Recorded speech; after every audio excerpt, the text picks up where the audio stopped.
معزز سامعین گرامی قدر، گزشتہ ہفتے میں دو ایسے واقعات پیش آئے جن کے حوالے سے چند معروضات کو آپ کے سامنے رکھنا۔ سب سے پہلی بات کہ لاہور ہائی کورٹ کا ایک فیصلہ آیا جس کے اندر جج صاحب نے یہ فیصلہ دیا کہ عدت کے اندر جو نکاح ہوتا ہے میں اس کو منسوخ نہیں کروں گا اور نہ میں اس جوڑے کے اوپر زنا کا پرچہ کاٹوں گا۔ مختصر آپ کے سامنے رکھ رہا ہوں، جس نے تفصیلی فیصلہ پڑھنا وہ پڑھ لے۔ اس فیصلے کی دو بنیادی جزئیات ہیں جن میں سے ایک جز سراسر قرآن و سنت کے خلاف ہے اور ایک جز قرآن و سنت کے مطابق ہے۔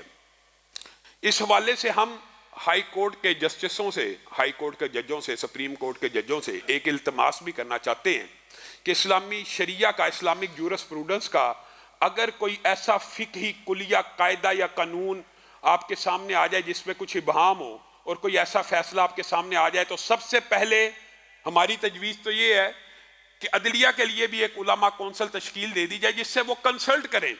اور بالعموم خوشی کی بات یہ ہے کہ بہت سے سینئر ججز اس طرح کے معاملے میں علماء سے کنسلٹ کرتے ہیں۔ میرے اپنے ساتھ کئی مرتبہ یہ واقعہ پیش آیا ہے کہ میرے ساتھ بھی خلا کے معاملے میں، عدت کے معاملے میں ججوں نے رابطہ کیا، اسلامی شریعت کی رہنمائی لی، اس کے مطابق فیصلہ کر لیا۔ اس میں کسی جج کا مقام و مرتبہ کم نہیں ہوتا۔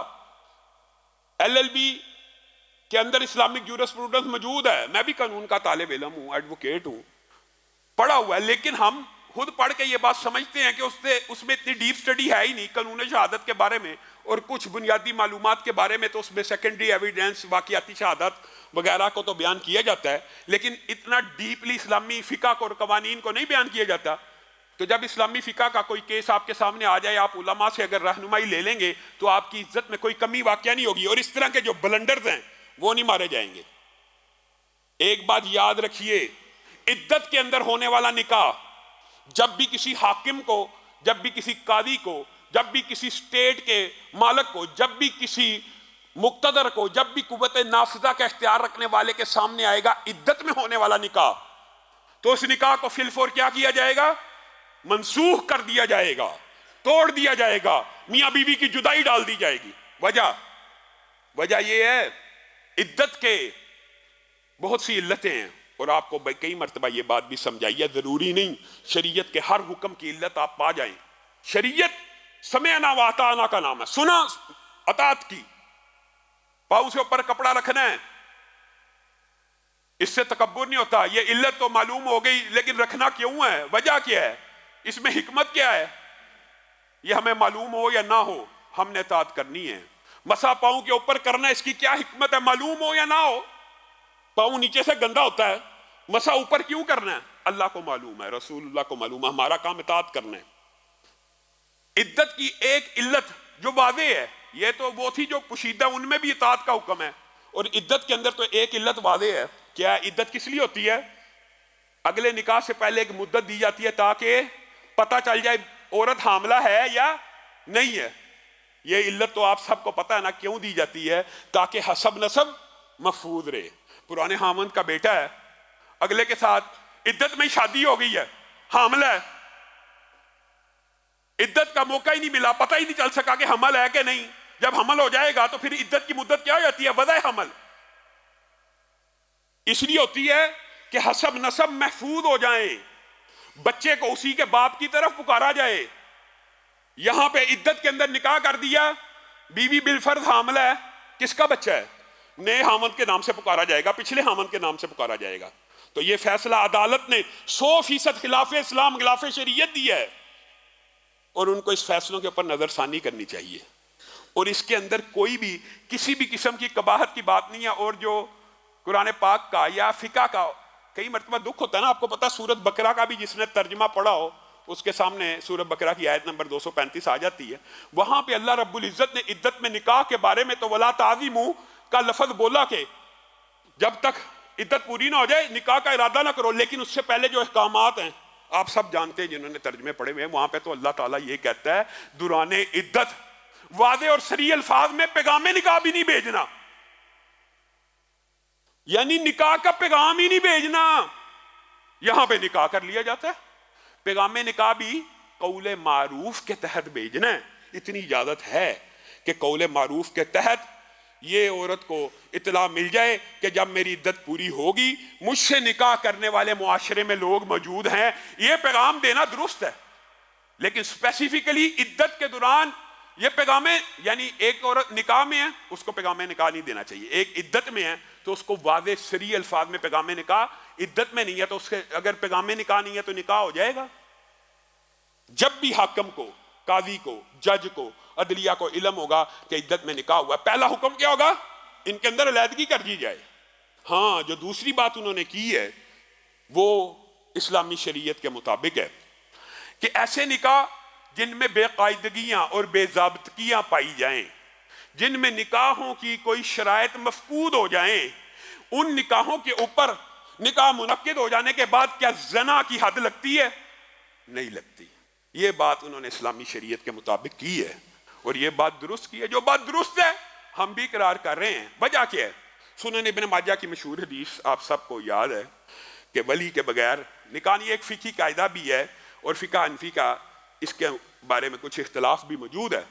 ولی کے بغیر نکاح نہیں ہے. اور اس طرح کے جو نکاح بے قاعدہ اور بے ضابطہ رسول اللہ کی اپنی زندگی میں ہوئے تھے، رسول اللہ نے کیا کیا تھا؟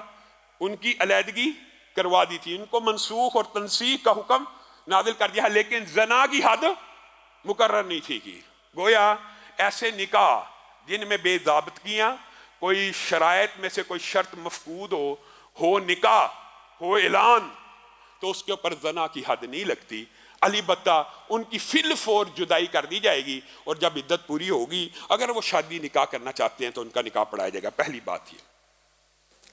اور اس کے اندر وہی بات ہے کہ ہم پھر یہ مطالبہ کرتے ہیں کہ اگر علماء کا کوئی پینل ہو، وکلاء کے پینل کے اندر بنا دیا جائے تو اس قسم کے واقعات میں نہ کسی قسم کی، اور اس میں کوئی تضحیق اور شرمندگی والی بات نہیں. ضروری نہیں ہے کہ ہر جج ہر مسئلے کا عالم ہو، ہر قانون کا عالم بھی ہونا ممکن نہیں ہے.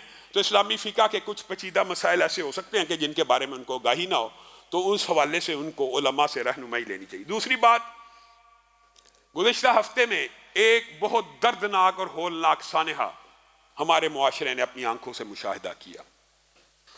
اس سانحے کا اگر پس منظر دیکھا جائے تو بن حیث القوم ہم سب بھی اس میں ذمہ دار ضرور ہیں. اس کی کیا وجہ ہے؟ جب کرونا پھیلا تھا آپ کو علم ہوگا 5 روپے کا ماسک کتنے کا ہو گیا تھا؟ 100 روپے کا. چائنا نے ایک دن میں ایک ہسپتال بنا لیا، ایک دن کے اندر کرونا کے مریضوں کا علاج کرنے کے لیے. اور ہم نے کیا کیا؟ ہم نے ایک ماسک کا ڈبہ 4-4 ہزار کا کر دیا. ایک ماسک یہاں پہ پاکستان میں 1000 کا 500 کا بکتا رہا ہے. وہ 5 روپے والا ماسک تو 100 روپے تک یہاں پہ گیا ہے. یہ ہماری من حیث القوم بھی ایک ذمہ داری ہوتی ہے کہ جب بندہ کسی مشکل کا، مصیبت کا شکار ہو تو پھر اس کا استحصال نہیں کرنا چاہیے. اور کرونا کے حوالے سے تو ہمارا موقف آپ لوگوں کے سامنے ہے، لیکن میں نے تو یہ مثال آپ کو صرف ایک دی ہے. اب یہی معاملہ مری کے اندر ایک ولاگر کا میں نے خود پورے کا پورا ولاگ بھی سنا جو عینی شاہد ہے. اس کے علاوہ بھی متعدد رپورٹیں موجود ہیں. میں صرف ان میں سے ایک بات کر کے اپنی بات کو ختم کروں گا. اس بچے نے یہ کہا کہ سڑک کے اوپر برف موجود نہیں تھی. وہاں کے کچھ درندوں نے خود سڑک پہ برف پھینکی. وہاں پہ جیپیں انہوں نے رکھی ہوئی تھی، سنگلیاں انہوں نے رکھی ہوئی تھی. جو گاڑی پھنستی تھی 5000 روپیہ اس سے لیتے تھے، اس کو نکال باہر کرتے تھے. نکال خود برف پھینکی، خود جو سکٹ ہونا شروع ہوگی گاڑیاں، ان سے 5-5 ہزار لیا، ان کو نکالنا شروع کیا. لیکن اتنے میں برف پڑتی رہی، پیچھے سے ٹریفک جیم ہو گئی. یہ آگے سے پیسے لے کے جو جن کے پاس تو پیسے تھے وہ نکل گئے. اور جب برف کی تہ جم گئی تو رات گاڑیوں میں رہنے پہ مجبور ہوئے. صبح اٹھے تو کئی گاڑیوں میں سے بچوں کی، جوانوں کی، عورتوں کی لاشیں نکلیں. یہ کتنی دردناک بات ہے کہ وہ بچہ کہہ رہا ہے کہ اس رات لوگ ترلے کرتے رہے، ہمیں اپنے گھروں میں لے جاؤ، ہمیں پنڈی پہنچا دو. جو پنڈی وہاں سے 50 کلومیٹر دور ہے، ٹیکسی والا 15-20 ہزار روپیہ لے رہا ہے ایک بندے کو پنڈی چھوڑنے کا. اور جن لوگوں نے ہوٹلوں میں پناہ لینے کی کوشش کی، ایک ہوٹل والے نے 40-50 ہزار روپیہ مانگا. گاڑی میں سو جاؤ، اگر کمرے میں سونا تو 50 ہزار روپیہ لیں گے.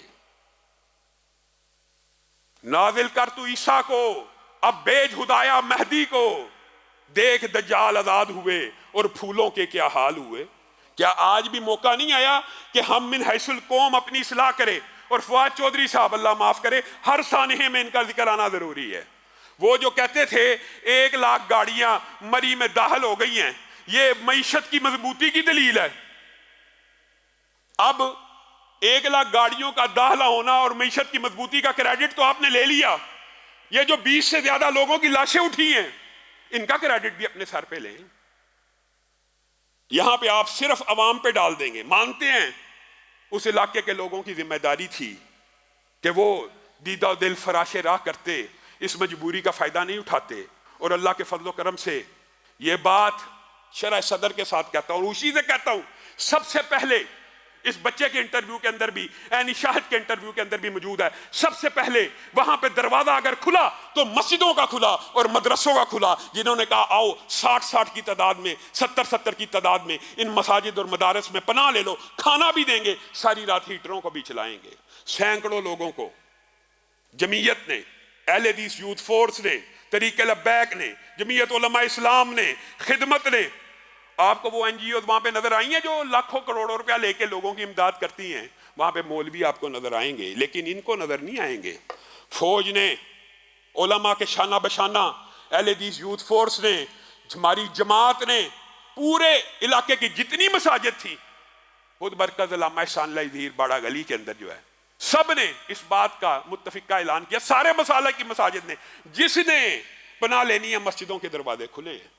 یہ وہ مسجدیں ہیں جن کو چند دن پہلے گرانے کے آرڈر ہو رہے تھے۔ سب سے بڑے ریسکیو سینٹر جو ثابت ہوئے اس علاقے میں مسجدیں اور مدارس ثابت ہوئے۔ پھر اس کے بعد جب لاشوں کی ویڈیو وائرل ہوئی، وہاں کے لوگ بھی اس کام میں شریک ہوئے اور امدادی سرگرمیوں میں شامل ہوئے۔ لیکن میں پوچھنا چاہتا ہوں حکومت سے، وہ سنگ دل لوگ جو خود برف پھینک پھینک کے لاشیں اکٹھی کرنے کے، یہ لاشوں کے سوداگر نہیں ہیں، ان کے خلاف کیا کارروائی ہوگی؟ کوئی کارروائی نہیں ہوگی، ان کی ضمانتیں ہو جائیں گی۔ ان جیسے مجرموں کو نشان عبرت بنا دینا چاہیے، جو مجبوری کے اندر، جو مصیبت میں گرے ہوئے انسان کا اس طرح استحصال کریں کہ 50,000 روپیہ دو رات کو ٹھہرا دیں گے۔ 1500 کا بچوں کے انٹرویو آپ سن کے آپ کی آنکھوں میں آنسو آ جائیں گے کہ 500 کا ایک انڈا بیچ رہے تھے۔ شرم نہیں آتی؟ یہ ہماری قوم کا حال ہے۔ اللہ تعالیٰ ہم سب کی اصلاح فرمائے، اور اس سانحے کے جتنے بھی وفات شدگان ہیں، جتنے بھی فوت شدگان ہیں، اللہ تعالیٰ ان کی مغفرت فرمائے۔